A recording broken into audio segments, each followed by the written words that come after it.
So ngayon, ang paghahanda natin sa ating Semana Santa, magdi-deploy tayo ng mga around mga 2,500 personnel at di-deploy din natin, i-preposition natin yung ating mga ambulansya at tow trucks for immediate assistance. So ganoon na rin, 24 hours ang monitoring natin sa ating command center, particular sa mga critical areas, particular yung mga bus station.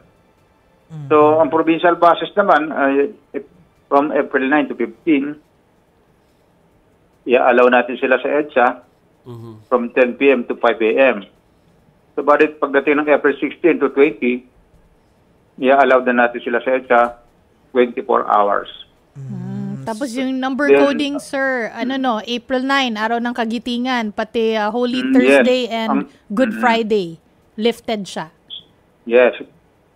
Suspended ang ating number coding ng April 9, araw ng Kagitingan, then April 17 and April 18.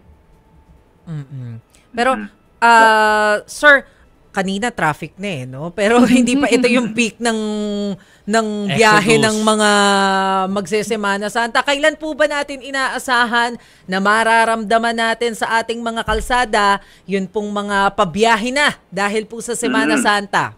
Inaasahan natin yan this coming weekend hanggang the whole week.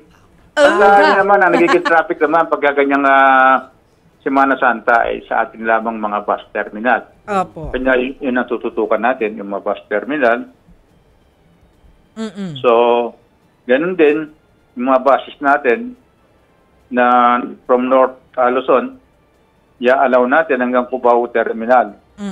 At yun ang mga gawit coming from South Luzon, i-allow natin up to PITX or Pasay Terminal only. So, expected po natin na possible na heavy traffic starting Saturday hanggang Holy Wednesday. Ganun po. Ang nakakita naman natin traffic dyan ay sa mga outside Metro Manila na Pagka ganyan time, hindi naman sa Metro Manila nagiging traffic dahil nag-uuwi na ang ating mga kababayan. Yes, so masarap magstay sa Metro Manila, especially simula Holy Thursday. Ano, Amen. sir? Yes. Pwedeng makapag-drive. Sir, any reminders po, especially po dun sa mga babiyahe? Sa mga ating mga kababayan na BBI, unang-una, huwag po tayong maging kalmado lang po tayo at huwag po tayong magmadali at siguraduhin po natin ang ating mga sasakyan ay nasa tamang kondisyon bago tayo umuwi ng ating mga kanya-kanyang probinsya.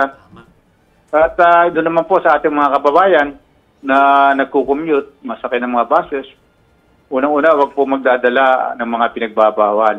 Pagaya po ng mga matatalas na bagay. At yung mga po ng mga alam nating mga bulky at ingatan po natin yung ating mga kagabitan sapagkat pwede po tayong sumabay. Alam naman natin yung mga kriminal ay posible kayong sabayan at malingat kayo. Ingatan po natin ang ating mga kagabitan.